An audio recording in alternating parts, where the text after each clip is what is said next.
მთავარი არხის ინფორმაციით ზაზა ოქუაშვილმა არხის დახურვა გადაწყვიტა. გიორგი გაბუნიას თქმით, ოქუაშვილი ამას რამდენიმე თვის წინ მის მიერ დანიშნული დირექტორის გოგი ქურდაძის ხელით აკეთებს. მთავარი არხის განცხადებას გამოეხმაურა ზაზა ოქუაშვილი. ამბობს, რომ მას ტელეკომპანიის დახურვაზე არც უფიქრია. ოქუაშვილის თქმით, გვარამიამ და გაბუნიამ ტელევიზია მილიონობით დოლარის გათეთრების მანქანად გადააქციეს. იმ დროს, როდესაც ქართველი ხალხი ქუჩაში იბრძვის თავისი უფლებების დასაცავად და არალეგიტიმური ხელისუფლების მოსაცილებლად, აი ამ დროს მთავარი არხის ერთ-ერთმა დამფუძნებელმა გადაწყვიტა ფაქტობრივად თვითონაც ჩაერთოს ქართული ოცნებისგან წამოწყებულ მასობრივ ძალადობაში და მის ხელთ არსებული საშუალებებით თავადაც იძალადოს ჩვენს ჟურნალისტებზე.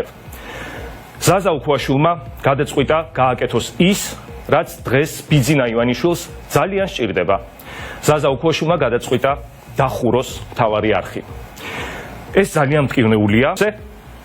ზაზა ოქუაშვილის გადაწყვეტილებით და მისი დირექტორის ქმედებებით მთავარი არხი უკვე დარჩა ფინანსური წყაროების გარეშე და ნელ-ნელა წყდება ჩვენთან გაფორმებული კონტრაქტებიც, რაც საბოლოოდ არხის მუშაობას უბრალოდ შეუძლებელს გახდში.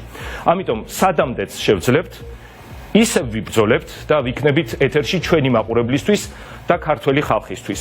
და ვერანაირი გოგი, ვერანაირი ზაზა და ვერც პუტინის მეგობარი ბიძინა ვერ შეგვაჩერებს. ჩვენ ვიდგებით ბოლომდე. დიდი მადლობა.